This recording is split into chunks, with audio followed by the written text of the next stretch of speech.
জাতীয় থেকে আন্তর্জাতিক, প্রান্তিক, জনপদ থেকে নগর, চারপাশে ঠিক কী ঘটছে এই মুহূর্তে তা নিয়ে এখনকার আয়োজন এখন চারদিক। আপনার সঙ্গে আছি আমি জাহিদ হাসান। অর্থপাচার রোধ, আইন শৃঙ্খলা পরিস্থিতির উন্নতি এবং সব হত্যার বিচারের উদ্যোগ নিচ্ছে অন্তর্বর্তী সরকারের উপদেষ্টা পরিষদ। রাষ্ট্রীয় অতিথি ভবন যমুনায় প্রথম অনানুষ্ঠানিক বৈঠক শেষে কথা জানান বন ও পরিবেশ উপদেষ্টা সৈয়দা রিজওয়ানা হাসান। দুপুর 12টার দিকে বৈঠক শুরু হয়। প্রায় 4.5 ঘন্টার বৈঠক শেষে বের হয়ে কথা বলেন সৈয়দা রিজওয়ানা হাসান। তিনি জানান, আন্দোলনে আহতদের দ্রুত চিকিৎসার সুব্যবস্থা করা হয়েছে। এছাড়া শিক্ষার পরিবেশ ফিরিয়ে এনে দ্রুত খুলে দেওয়া হবে শিক্ষা প্রতিষ্ঠান।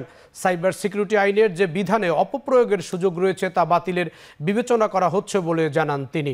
বলেন, শিক্ষার্থীদের প্রতিনিধিদের বিভিন্ন মন্ত্রণালয়ের সহ উপদেষ্টা হিসাবে কাজ করার সুযোগ পাবে।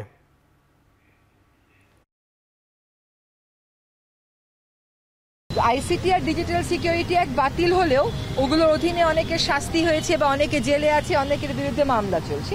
হয়রানিমূলক মামলার মধ্যে ওই মামলাগুলো আনা হবে এবং কিভাবে পরিবর্তনটা আনলে এই আইনগুলো আর স্বাধীন মত প্রকাশের বিরুদ্ধে ব্যবহৃত হতে পারবে না বা বিরোধী মত দমনে ব্যবহৃত হতে পারবে না, সেটা নিয়েও পরবর্তীতে আলাপ আলোচনা করা হবে।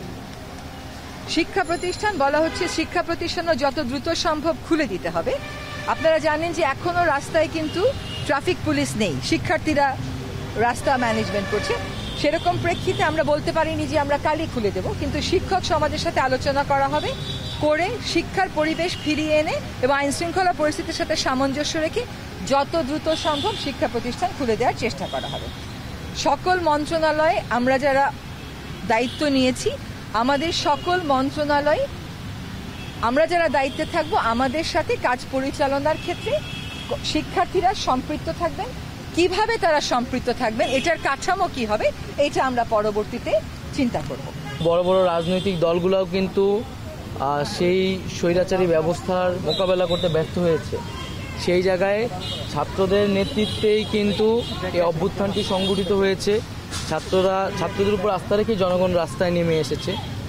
ছাত্ররা যখন সরকারে এসেছে এবং রাষ্ট্রের সংস্কারের জন্য কথা বলছে, আমরা মনে করি জনগণও সেই জায়গা থেকে এই তরুণ ছাত্রদের উপরে আস্থা রাখবেন এবং এখানে আমরা অভিজ্ঞ এবং দক্ষ ব্যক্তিদেরকে মনোনীত করেছি। অন্তর্বর্তী সরকারের প্রধান উপদেষ্টা ডক্টর মোহাম্মদ ইউনূস বিভিন্ন মন্ত্রণালয়ের দায়িত্ব বন্টন করেছেন। নিজের হাতে রেখেছেন মন্ত্রী পরিষদ, প্রতিরক্ষা, শিক্ষা, সড়ক সহ 27 মন্ত্রণালয়ের দায়িত্ব। 13 উপদেষ্টাকে দেয়া হয়েছে 14টি মন্ত্রণালয়। এর মধ্যে অর্থ পরিকল্পনা মন্ত্রণালয় সামলাবেন সালেউদ্দিন আহমেদ। আইন মন্ত্রণালয়ের দায়িত্ব পেয়েছেন ডক্টর আসিফ নজরুল। এছাড়া শিল্প মন্ত্রণালয় আদিলুর রহমান খান, পররাষ্ট্র মন্ত্রণালয় তৌহিদ হোসেন, পরিবেশ ও বন মন্ত্রণালয় সৈয়দা রিজওয়ানা হাসান, সমাজকল্যাণ মন্ত্রণালয় শারমিন মুর্শিদ, স্বরাষ্ট্র মন্ত্রণালয় এম সাখাওয়াত হোসেন এবং পররাষ্ট্র মন্ত্রণালয় ধর্ম মন্ত্রণালয় ডক্টর আফামা খালিদ হোসেন, মৎস্য প্রাণী সম্পদ মন্ত্রণালয় ফরিদ আক্তার এবং স্বাস্থ্য পরিবার কল্যাণ মন্ত্রণালয়ের দায়িত্ব পেয়েছেন নূরজাহান বেগম। এদিকে বৈষম্য বিরোধী আন্দোলনের নেতা নাহিদ ইসলাম পেয়েছেন ডাক, টেলিযোগাযোগ ও তথ্য প্রযুক্তি মন্ত্রণালয়। আর আসিফ মাহমুদ সামলাবেন যুব ক্রীড়া মন্ত্রণালয়। এদিকে সময় স্বল্পতার কারণে শপথ নিতে না পারা বাকি 3 উপদেষ্টার শপথ গ্রহণ শেষে তাদের মধ্যে বন্টন করা হবে মন্ত্রণালয়।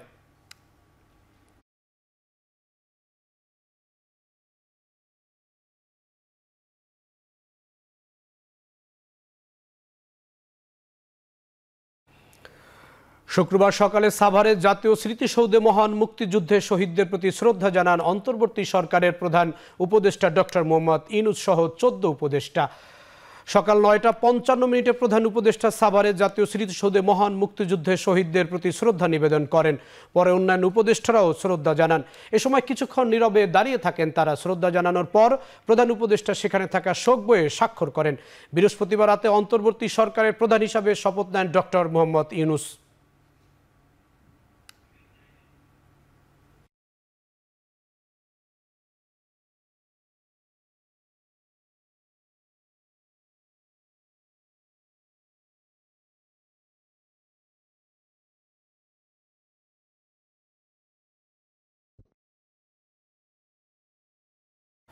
জাতীয় স্মৃতিসৌধের পর কেন্দ্রীয় শহীদ মিনারে ভাষা আন্দোলনের শহীদদের প্রতি শ্রদ্ধা জানিয়েছেন অন্তর্বর্তী সরকারের প্রধান উপদেষ্টা সহ সব উপদেষ্টারা।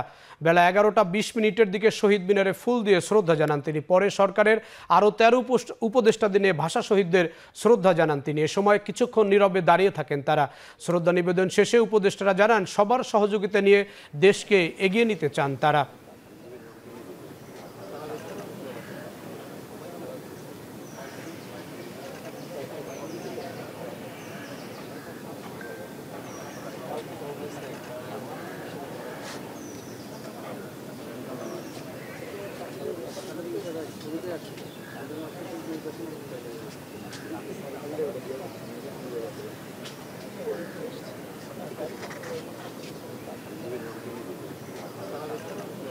এখন প্রায়োরিটি হলো শান্তি শৃঙ্খলা আনা, তারপর ব্যবসা মন্থর হয়ে গেছে, নানা রকম চ্যালেঞ্জ, ব্যাংক সেক্টরের চ্যালেঞ্জ, অর্থনীতিতে পুনর্জীবিত করতে হবে, মানুষের জীবিকার যে এটা এফেক্ট পড়েছে এটাকে আপনার তাড়াতাড়ি আমাদের ইসে করতে হবে। সবাই দোয়া করবেন, এটা আমাদের একার কাজ না, সারা দেশবাসীর কাজ এবং আমাদের তরুণ সমাজ আমাদের জন্য যে অপূর্ব সুযোগ এনে দিয়েছে দেশ গড়ার, এই সুযোগটা যেন আমরা কাজে লাগাতে পারি। আমার পরিকল্পনা আগেও যা ছিল এখনো তাই। আগে রাষ্ট্রীয় ক্ষমতার বাইরে করতাম, এখন রাষ্ট্রীয় ক্ষমতার ভিতর থেকে করার চেষ্টা করব।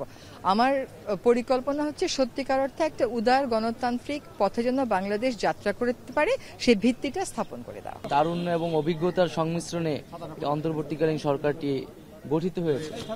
আমরা আশা করব যে আমাদের যারা সিনিয়র সিটিজেন নাগরিক সমাজ তাদের অভিজ্ঞতা, গ্রহণযোগ্যতা এবং একই সাথে আমাদের যে তারুণ্যের শক্তি, এই উভয়ে মিলে আমরা বাংলাদেশ রাষ্ট্রটাকে আবার নতুন করে সাজাতে পারব। বিশ্ববিদ্যালয়ের যেই অন্যায় অনিয়মগুলো চলে আসছিল সেগুলোর বিরুদ্ধে আমাদের দীর্ঘ লড়াই আছে। আমরা 5-6 বছর ধরে ক্যাম্পাসে সেইগুলো নিয়ে অ্যাক্টিভিজম করেছি। আমাদের নিজেদের সুস্পষ্ট দাবি আছে। যেহেতু এখন আমরা সরকারে আছি, আমরা সেগুলো সর্বোচ্চ দ্রুত সময়ের মধ্যে বাস্তবায়ন করার জন্য পদক্ষেপ নেব। অন্তর্বর্তী সরকারের শপথ গ্রহণ বৈধ বলে মত দিয়েছেন সুপ্রিম কোর্টের আপিল বিভাগ।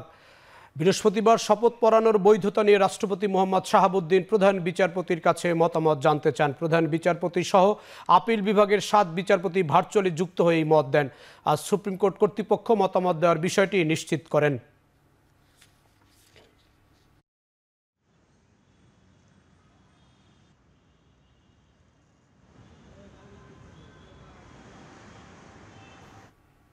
পদত্যাগ করেছেন বাংলাদেশ ব্যাংকের গভর্নর আব্দুর রউফ তালুকদার। শুক্রবার দুপুরে ব্যক্তিগত কারণ দেখে আর্থিক প্রতিষ্ঠান বিভাগের সচিবের কাছে তার পদত্যাগপত্র পাঠিয়েছেন। আর্থিক প্রতিষ্ঠান বিভাগ সূত্রে তথ্য জানা যায়, শুক্রবার বেলা 3টার দিকে গভর্নর তার 1 পৃষ্ঠার পদত্যাগপত্রটি আর্থিক প্রতিষ্ঠান বিভাগের কাছে বিভাগের সচিব মোহাম্মদ আব্দুর রহমান খানের কাছে পাঠান। সেখানে তিনি পদত্যাগের জন্য ব্যক্তিগত অসুবিধার কথা উল্লেখ করেন।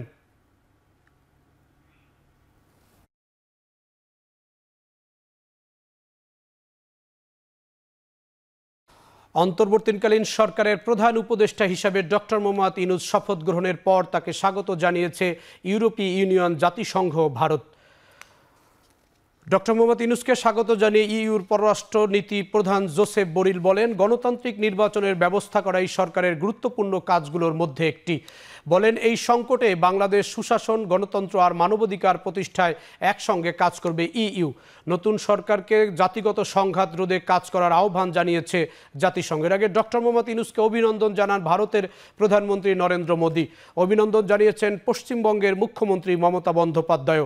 শুক্রবার এক্স বার্তায় ভারতের সাথে বাংলাদেশের সম্পর্ক আরও উন্নত হবে বলে আশাবাদ জানান মমতা। নতুন সরকারের হাত ধরে বাংলাদেশে উন্নতি, শান্তি, প্রগতির ধারা অব্যাহত থাকবে এবং সর্বস্তরের মানুষ এতে করে উপকৃত হবে বলে মনে করেন তিনি।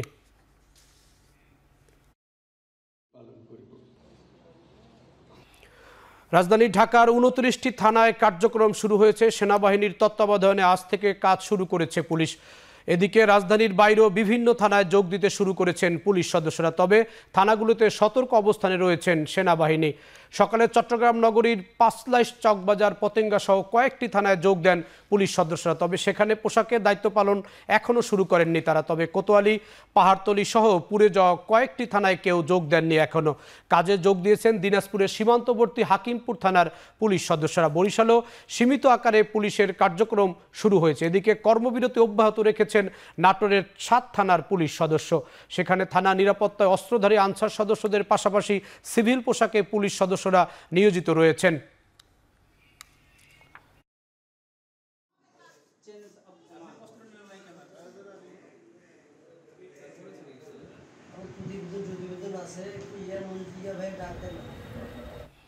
দুই 2009 সালের পিলখানা হত্যাকাণ্ডের পুনর্তদন্ত চান ওই সময়ে বিদ্রোহে জড়িত থাকার অভিযোগে সাজাপ্রাপ্ত চাকরিচ্যুত বিডিআর সদস্যরা।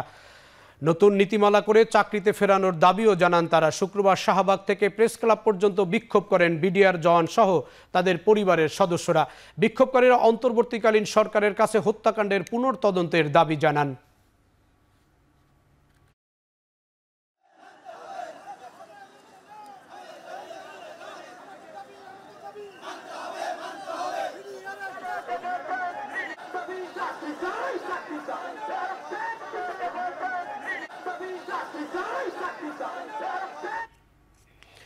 এখন চারদিকে নিচ্ছে একটি বিরতি, ফিরছি একটু পরেই, সঙ্গে থাকুন।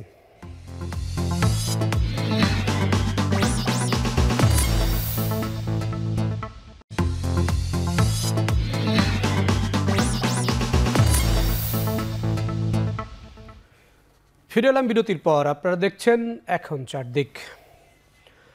রাজধানী সহ দেশ জুড়ে ট্রাফিক ব্যবস্থার কাজ করছে সাধারণ শিক্ষার্থীরা। করা হচ্ছে বৃক্ষরোপণ, আঁকা হচ্ছে গ্রাফিতি ও দেয়াল লিখন। রাষ্ট্র সংস্কার করতে সব ধরনের উদ্যোগ নেওয়া হচ্ছে বলে জানান ছাত্রছাত্রীরা। শহরের অলিগলিতে চলছে পরিষ্কার পরিচ্ছন্নতার কার্যক্রম। এছাড়া সড়ক বিভাজক সহ বিভিন্ন জায়গায় বৃক্ষরোপণ কর্মসূচি পালন করছে শিক্ষার্থীরা। রাষ্ট্র সংস্কার করতে এ ধরনের উদ্যোগ নেওয়া হচ্ছে বলে জানান সাধারণ ছাত্রছাত্রীরা।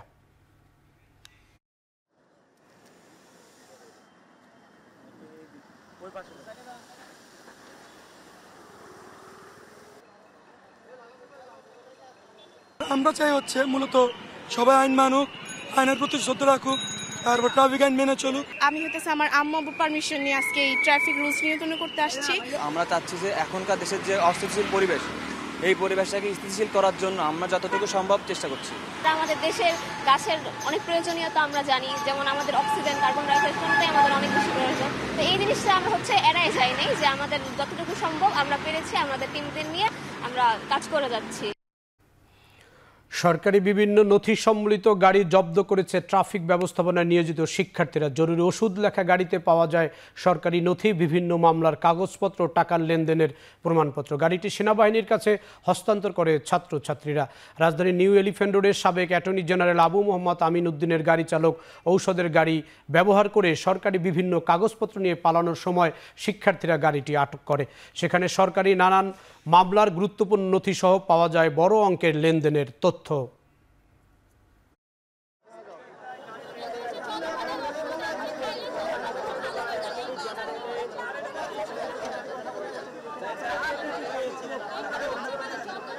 তারপরে ওরা থামে নাই, আমাদের সন্দেহ হয়। তো আমাদের কিছু ভলেন্টিয়ার যারা কর্মরত ছিল, তারা দৌড়িয়ে গাড়িটাকে ধরছে, আটকাইছে। উনি বলছে যে আমাদের ইমিডিয়েট কিছু ওষুধ আছে, আমরা সাপ্লাই দিতে যাচ্ছি এগুলা। তারপর আমাদের একটু সন্দেহ ভাবনা মনে হইলো, আমরা তখন বললাম আচ্ছা খুলেন, ওষুধগুলো দেখ। উনি খুলতে যাচ্ছে না, দ্বিধা বোধ করতেছে, উনি খুলবে না। পরে আমাদের আরও বেশি সন্দেহ লাগলো, আমরা পরে খুললাম। খোলার পর দেখলাম যে এখানে সব গভর্নমেন্ট অফিসিয়াল ফাইল এবং স্পেসিফিক কোনো কর্মকর্তার ফাইল। উনি মেবি অ্যাডভোকেট ছিলেন। তো আমাদের আরও বেশি সন্দেহ হইলো যে একজন অ্যাডভোকেট কিভাবে উনি আসলে ওষুধের গাড়ি ইউজ করে, তার মানে সাসপিশন কিছু রেস করতেছে। তো এই সুবাদে আমরা গাড়ি থেকে বের করছি, আমরা কিছু গভর্নমেন্ট এভিডেন্স পাইছি, ডকুমেন্ট পাইছি। ওগুলো গভর্নমেন্ট প্রতিষ্ঠান থেকে বেরোনোর কোনো কথা না। আইনের কাগজ, কিছু মামলার কাগজ এখানে, এগুলো নিয়ে পালানোর চেষ্টা করতেছিল। এই হচ্ছে গিয়ে যারা কোটা আন্দোলনে প্রাণ হারিয়েছেন তাদের রাষ্ট্রীয় বীরের খেতাব দেওয়া হবে। পাশাপাশি এই আন্দোলনে আহতদের দায়িত্ব রাষ্ট্রকে নিতে হবে, এমন মন্তব্য করেছেন বৈষম্য বিরোধী ছাত্র আন্দোলনের নেতারা। কোটা সংস্কার আন্দোলনে অংশগ্রহণ করতে গিয়ে যারা আহত হয়েছেন তাদের দেখতে শুক্রবার বিকেলে ঢাকা মেডিকেল কলেজ হাসপাতালে যান বৈষম্য বিরোধী ছাত্র আন্দোলনের একটি প্রতিনিধি দল। আহত শিক্ষার্থী ও তাদের স্বজনদের সঙ্গে কথা বলেন তারা। এসব আহত শিক্ষার্থীদের চিকিৎসার খোঁজ খবর নেন। বৈষম্য বিরোধী ছাত্র আন্দোলনের প্রতিনিধিরা বলেন, এই আন্দোলনে যারা প্রাণ হারিয়েছেন তাদের চেয়ে দেশের অবকাঠামো গুরুত্বপূর্ণ নয়। সুস্থ হওয়ার পর আহতদের চাকরি ও তাদের পরিবারের দায়িত্ব নিতে হবে সরকারকে।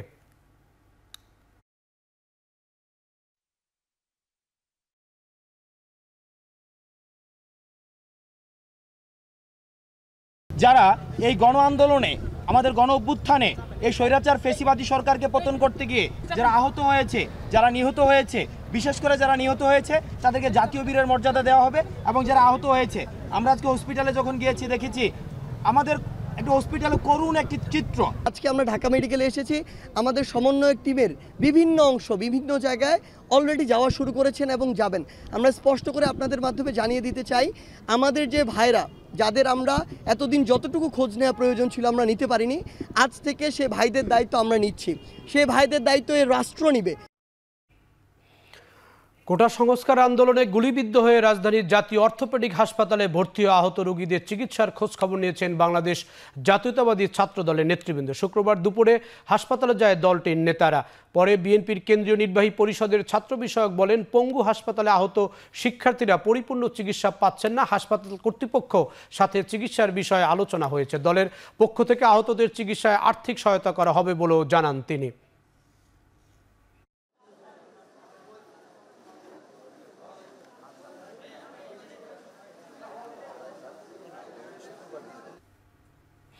পতন হওয়া সরকারের ষড়যন্ত্রের নীল নকশা সম্পর্কে দেশবাসীকে সজাগ থাকার আহ্বান জানিয়েছেন বিএনপির মহাসচিব মির্জা ফখরুল ইসলাম আলমগীর।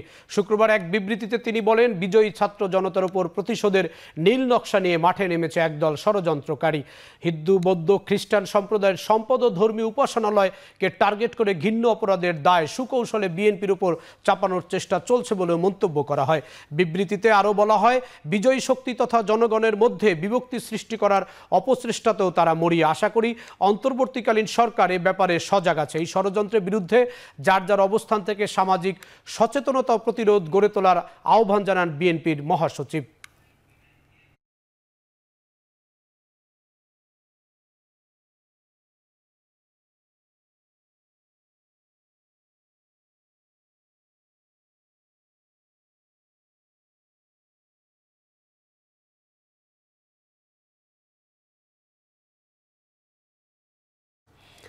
রাষ্ট্র সংস্কারের জন্য ৩ মাসের বেশি সময় প্রয়োজন হলে অন্তর্বর্তী সরকারকে সেই যৌক্তিক সময় দিতে চায় জাতীয় পার্টি। অন্তর্বর্তী সরকারকে সমর্থন জানিয়ে কথা বলেছেন দলটির মহাসচিব মুজিবুল হক চন্ন। শুক্রবার সকালে বনানীতে জাতীয় পার্টির কার্যালয়ে সংবাদ সম্মেলনে নতুন সরকার নিয়ে দলের চিন্তাভাবনা তুলে ধরেন তিনি। সহিংসতায় নিহতদের ঘটনায় দায়ীদের বিচার, পরিবারগুলোকে ক্ষতিপূরণ ও কর্মসংস্থানের দাবি তুলে ধরা হয়। এছাড়া মন্ত্রী, সংসদ সদস্য, আমলা, আইন শৃঙ্খলা বাহিনীর যাদের বিরুদ্ধে দুর্নীতি, অর্থ পাচারের প্রমাণ পাওয়া যাবে তাদের বিরুদ্ধেও আইনি ব্যবস্থা গ্রহণের দাবি জানানো হয় সংবাদ সম্মেলনে। জাতীয় পার্টির চেয়ারম্যান ও সংসদের বিরোধী দলীয় নেতা গোলাম মোহাম্মদ কাদের এই অভূতপূর্ব আন্দোলনে যারা নেতৃত্ব দিয়েছেন তাদেরকে আমরা জানাই অভিনন্দন, মোবারকবাদ। একই সাথে প্রজন্ম জেডকে সর্বাধিক গুরুত্ব দিয়ে তাদেরকে জাতি গঠনে কাজে লাগানো হোক, এটা আমাদের দাবি। দুর্নীতিবাজ এমপি আমরা সহ দুর্নীতিবাজ এমপি, মন্ত্রী, সিভিল আমলা, সামরিক আমলা, পুলিশ বাহিনী সহ যারা রাষ্ট্র ক্ষমতায় ছিলেন তাদের মধ্যে যারা যারা সকলের বিষয়ে তদন্ত করে যাদের বিরুদ্ধে দুর্নীতির প্রমাণ পাওয়া যাবে তাদের সকলকে আইনের আওতায় আনা হোক। সারা দেশে হিন্দু সম্প্রদায়ের সম্পদ লুট, মন্দিরে হামলা এবং ঘরবাড়িতে ভাঙচুর ও অগ্নিসংযোগের প্রতিবাদে মানববন্ধন করেছে হিন্দু ছাত্র জোট ও হিন্দু জাগরণ মঞ্চ সহ বেশ কয়েকটি সংগঠন। অন্তর্বর্তী সরকার গঠনের পর দিনে নিরাপত্তার দাবি জানিয়ে ঢাকার রাজপথে নামেন সনাতন ধর্মাবলম্বীরা। শুক্রবার বেলা 3:30টার দিকে শাহবাগে অবস্থান নিয়ে তার 4 দাবিতে বিক্ষোভ করেন তারা। বিক্ষোভকারীরা 4 দাবির মধ্যে প্রথমটি হলো সংখ্যালঘু মন্ত্রণালয় গঠন করা।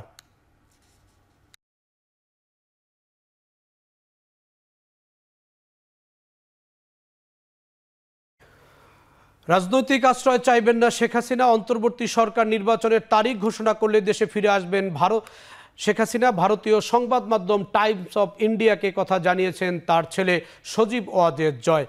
বৃহস্পতিবার ওয়াশিংটন থেকে জয় বলেন, পরবর্তী নির্বাচনে অংশ নেবে আওয়ামী লীগ। দাবি করেন বাংলাদেশ এখনও সবচেয়ে বড় সমর্থক গোষ্ঠীর দল আওয়ামী লীগ।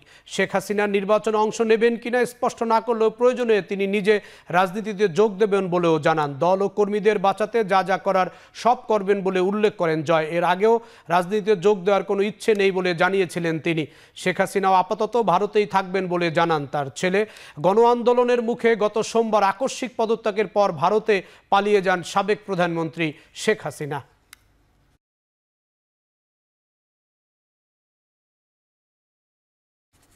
এখন চারদিকে নিচ্ছে আরেকটি বিরতি, ফিরছে একটু পরেই।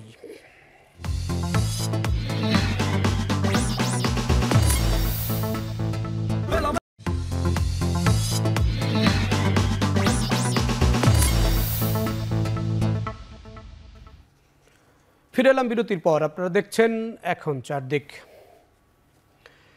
বিএনপির স্থায়ী কমিটির সদস্য ডক্টর আব্দুল মঈন খান বলেছেন, বাংলাদেশের মাটির অধিকার পুনরায় এদেশের মানুষের কাছে ফিরে এসেছে। নিয়ম শৃঙ্খলা এবং নীতির ভিত্তিতে এখন থেকে বাংলাদেশ পরিচালিত হবে বলে আশা করেন তিনি। শুক্রবার বিকেলে পলাশের ঘোড়াশাল ময়জুদ্দিন সেতুর টোলপ্লাজা এলাকায় শান্তি মিছিলে তিনি একথা বলেন। অবিলম্বে দেশে একটি সুষ্ঠু নিরপেক্ষ নির্বাচন হবে বলেও আশাবাদ প্রকাশ করেন বিএনপির এই নেতা। জেলার বিভিন্ন উপজেলা থেকে হাজারো নেতাকর্মী শান্তি মিছিলে অংশগ্রহণ করে।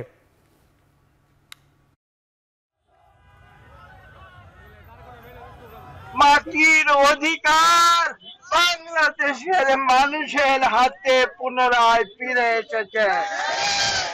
আমরা শান্তি চাই, আমরা মানুষের মুক্তি চাই, এবং সেই শান্তি এবং সেই মুক্তি ছাত্র জনতার শক্তিতে অর্জিত হয়েছে। নতুন প্রজন্মের কাছে অনুরোধ করব, আপনারা ঠান্ডা মাথায় এগিয়ে চলুন। আয়নাঘর নামে পরিচিত বন্দিশালা থেকে সদ্য মুক্তি পাওয়া জামায়াতের সাবেক আমির আব্দুল্লাহিল আমান আজমিকে তার বাসায় গিয়ে খোঁজ খবর নিয়েছেন জামায়াত ইসলামীর কেন্দ্রীয় নেতাকর্মীরা। শুক্রবার রাতে দলটির আমির ডক্টর শফিকুর রহমানের নেতৃত্বে দলের নেতাকর্মীরা আমির আব্দুল্লাহিল আমানের বাসায় উপস্থিত হন। পরে তিনি বলেন, শারীরিক ও মানসিকভাবে বিপর্যস্ত আব্দুল্লাহিল আমান সুস্থ হয়ে তিনি সাংবাদিকদের সঙ্গে কথা বলবেন। এর আগে জুমার নামাজের পর রাজশাহীতে দলের এক কর্মীর জানাজায় যোগ দেন শফিকুর রহমান। সে সময় জানান, বিপ্লবকে ব্যর্থ করতে বিভিন্ন স্থানে ডাকাতির অপচেষ্টা প্রতিহত করতে জামায়াতের পক্ষ থেকে কমিটি গঠন করা হয়েছে।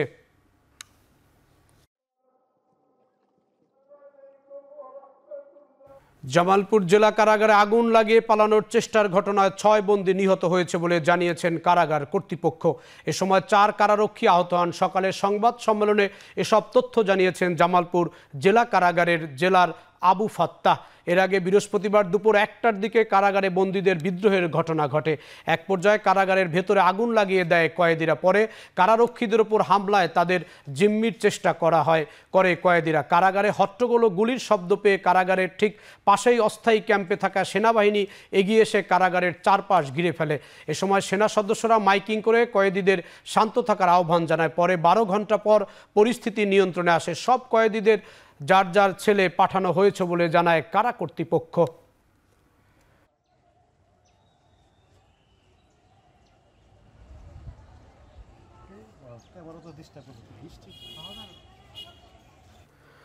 সরবরাহ বাড়ায় বগুড়ার বাজারে নতুন করে চালের দাম আর বাড়েনি। আগের দামে বিক্রি হচ্ছে বেশিরভাগ চাল। এর আগে গেল 15 দিন আগে দাম বাড়ে চালের। ব্যবসায়ীরা জানান, ধানের দাম বৃদ্ধিও গত কয়েকদিন পরিবহন সংকটের কারণে ঊর্ধ্বমুখী ছিল চালের বাজার। তবে সংকট কিছুটা কেটে যাওয়ায় দাম নতুন করে বৃদ্ধি পায়নি। প্রতি কেজি কাটারি বর্তমানে বিক্রি হচ্ছে 66 টাকা এবং 28 জাতের চালের দাম 56 টাকা। তবে বাজারে নেই রঞ্জিত এবং 49 জাতের চাল। সরবরাহ বাড়লেও চালের দাম কমতে পারে বলে বলছেন ব্যবসায়ীরা।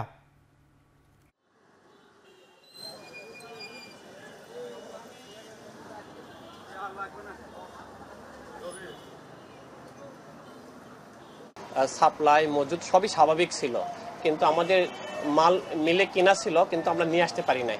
চালের বাজার স্বাভাবিক আছে, স্বাভাবিকের চেয়ে একটু 19-20, যেহেতু সামনে গাড়ি ঘোড়া বন্ধর কারণে হয়তো একটু সুযোগ মানুষ লিছে।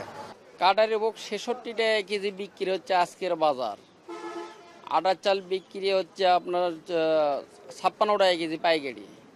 রঞ্জিত চাউল বাজারে নেয় 49 বাজারে নেয়, শুধু 28 আর কাটারই বর্তমানে চাল আমাদের দোকানে। সাপ্তাহিক ছুটির দিনে রাজধানীর বাইরেও বাজার তদারকি করেছে শিক্ষার্থীরা। বিক্রেতাদের ন্যায্য মূল্যে পণ্য বিক্রির আহ্বান জানান তারা। শুক্রবার বিকেলে সিলেট নগরীর লালবাজারে মনিটরিং শুরু করে এমসি কলেজের ও নর্থ ইস্ট ইউনিভার্সিটির শিক্ষার্থীরা। এ সময় তারা দরদাম, মূল্য তালিকা, পণ্যের গুণগত মান পর্যবেক্ষণ ও পরীক্ষা করেন। সিন্ডিকেট ভেঙে ন্যায্য মূল্যে শাকসবজি ও মাছ মাংস বিক্রির আহ্বান জানায় ছাত্রছাত্রীরা। এছাড়া নগরীর আম্বরখানা, কাজির বাজার এবং সোবাহানি ঘাটে পাইকারি আড়ত নজরদারি করে শিক্ষার্থীদের 3টি দল। একইভাবে সৈয়দপুরের বিভিন্ন বাজারেও শিক্ষার্থীদের তদারকি করতে দেখা গেছে।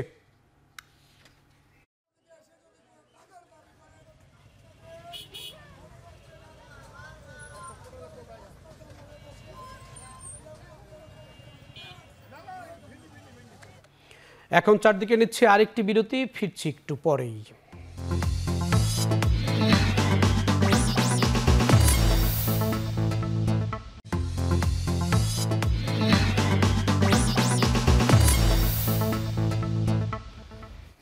ফিরে এলাম বিরতির পর। আপনারা দেখছেন এখন চারদিক। 6 বছরের মধ্যে সবচেয়ে পরিষ্কার বাতাস রেকর্ড করেছে বিশ্বের অন্যতম দূষিত নগরী দিল্লি, তাও টানা 7 মাসের বেশি সময় পর। ইন্ডিয়া টুডে জানায় 2018 থেকে 2024 সাল পর্যন্ত এই সময়ের মধ্যে চলতি বছরের 1 জানুয়ারি থেকে 8 আগস্ট পর্যন্ত সেরা বায়ুমান সূচক রেকর্ড করেছে দিল্লি। বৃহস্পতিবার বেলা 4টায় ভারতের রাজধানীর নগরীতে বায়ুমান সূচক রেকর্ড করা হয় 53, যা সন্তোষজনক তালিকাভুক্ত। বলা হচ্ছে দফায় দফায় ভারী বৃষ্টির কারণে বাতাসের মান ভালো হয়েছে। 1 জুন থেকে 1 আগস্ট পর্যন্ত 2 মাসে প্রায় 555 মিলিমিটার বৃষ্টিপাত রেকর্ড করেছে দিল্লি।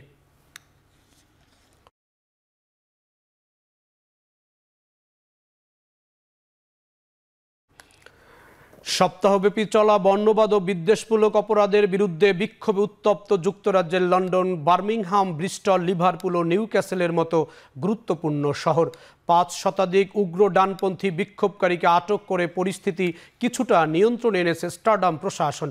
6000 দাঙ্গা পুলিশকে সর্বোচ্চ সতর্ক অবস্থায় থাকার নির্দেশ দিয়েছেন ব্রিটিশ প্রধানমন্ত্রী। এদিকে বিক্ষোভকারীদের গলা কেটে নেওয়া উচিত এমন বক্তব্যের জেরে লেবার পার্টির কাউন্সিল সদস্য রিকি জোন্সকে দল থেকে বহিষ্কার করা হয়েছে। বর্ণবাদ বিরোধী পাল্টা বিক্ষোভের সময় অনুপস্থিত ছিল উগ্র ডানপন্থীরা। এতে এড়ানো গেছে দুপক্ষের মুখোমুখি অবস্থান ও সংঘর্ষ। শিগগিরই যুক্তরাজ্য স্বাভাবিক অবস্থায় ফিরে আসবে বলে আশ্বাস আইনশৃঙ্খলা বাহিনীর।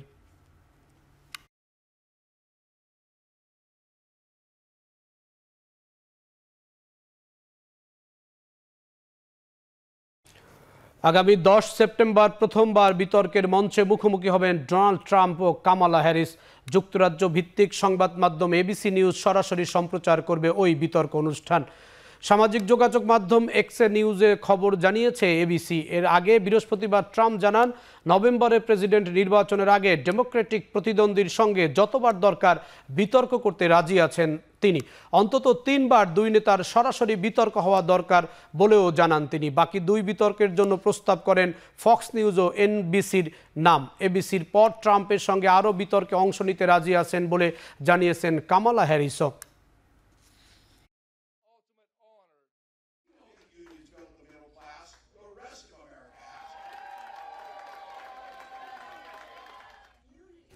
আজ নাগাসাকি দিবস। 79 বছর আগে দ্বিতীয় বিশ্বযুদ্ধ চলার সময় 1945 সালের এই দিনে জাপানের নাগাসাকি শহরে পারমাণবিক বোমা হামলা চালায় যুক্তরাষ্ট্র।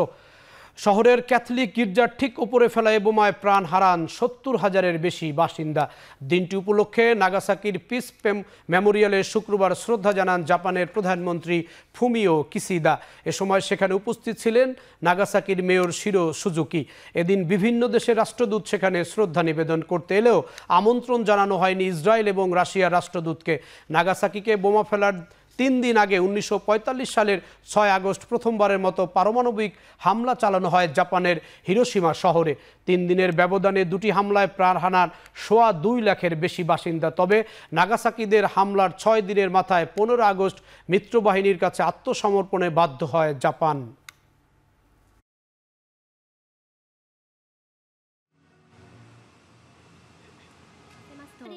19,8780 এবার খেলাধুলার খবর। দুটি 4 দিনের ম্যাচ ও 3টি ওয়ানডে ম্যাচ খেলতে পাকিস্তানের উদ্দেশ্যে দেশ ছাড়ল বাংলাদেশ এ দল। নতুন সূচি অনুযায়ী আগামী 13ই আগস্ট পাকিস্তানের বিপক্ষে মাঠে নামবে বাংলাদেশ। টেস্ট সিরিজের প্রস্তুতির লক্ষ্যে পাকিস্তান সফরের জন্য দেশ ছেড়েছে বাংলাদেশ এ দল। তানজিম হাসান সাকিব, হাসান মাহমুদ, নাইম হাসানদের সাথে পাকিস্তানের সফরের একই সঙ্গে দেশ ছেড়েছেন এ দলের অধিনায়ক এনামুল হক বিজয় সহ মমিনুল হক, মুশফিকুর রহিমের মতো সিনিয়র ক্রিকেটাররাও। সফরের দুটি 4 দিনের ম্যাচ ও 3টি ওয়ানডে ম্যাচ খেলবে বাংলাদেশ। 4 দিনের ম্যাচের মধ্যে 13ই আগস্ট থেকে শুরু হবে এ দলের প্রথম ম্যাচ। 20 তারিখ শুরু হবে 4 দিনের দ্বিতীয় ম্যাচ। সফরে থাকা 3টি ওয়ানডে যথাক্রমে 27, 26, 27, 30 আগস্ট অনুষ্ঠিত হবে।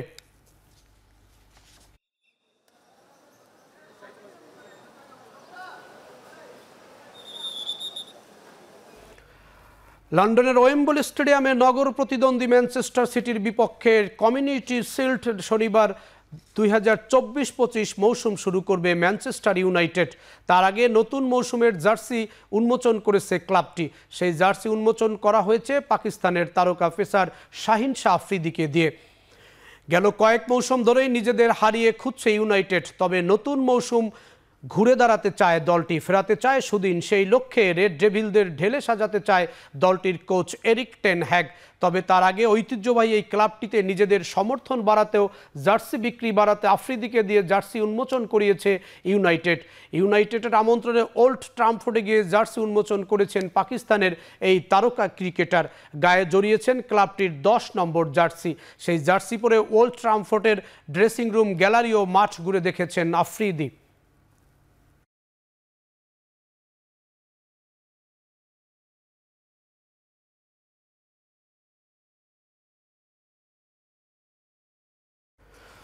পাকিস্তান সফর চ্যালেঞ্জিং হবে তরুণ ক্রিকেটারদের অভিজ্ঞতা অর্জনের দারুণ সুযোগ। পাকিস্তান সফরে বাংলাদেশ এ দলের সঙ্গে দেশ ছাড়ার আগে এমনটাই জানিয়েছে নির্বাচক আব্দুর রাজ্জাক। জন্য নতুন চ্যালেঞ্জ বলে কিছু নেই। প্রত্যেকটা সিরিজ, প্রত্যেকটা খেলা সব কিছু নতুনভাবে আমাদেরকে শুরু করতে হয়। যেখানে ন্যাশনাল টিম খেলতে যাবে সেখানে আমাদের এ টিম আগে যাচ্ছে। তো যেটা সাধারণত আমরা দেখছি যে ইন্ডিয়া টিম কিন্তু করে থাকে, যে যখনই যে কোনো দেশে ন্যাশনাল টিম যায় ওরা আগে টিমটা পাঠিয়ে দেয়, সো দ্যাট কন্ডিশন বা যার যদি এরকম কেউ থাকে যে প্র্যাকটিস করিয়ে নেওয়ার মতো প্লেয়ার, তো তাদেরকে পাঠায়। তো আমাদের ক্ষেত্রেও আসলে কিছুটা ওরকমই। এবং নতুন কন্ডিশন অনেক ছেলের জন্য পাকিস্তানের কন্ডিশনটা নতুন হবে। তো যারা আপকামিং তাদের জন্য আসলে প্রত্যেকটা কন্ডিশন টেস্ট দেওয়াটাই আসলে মেইন নিয়ে আমাদের। শেষ করছি এখন চারদিকে। এখন টেলিভিশন ওয়েবসাইট দেখতে ভিজিট করুন www.ekhon.tv। এছাড়া এখন টেলিভিশন ফেসবুক দেখতে ভিজিট করুন facebook.com/tv.ekhon। এছাড়া ইউটিউব দেখতে ভিজিট করুন youtube.com/c/ekhon tv।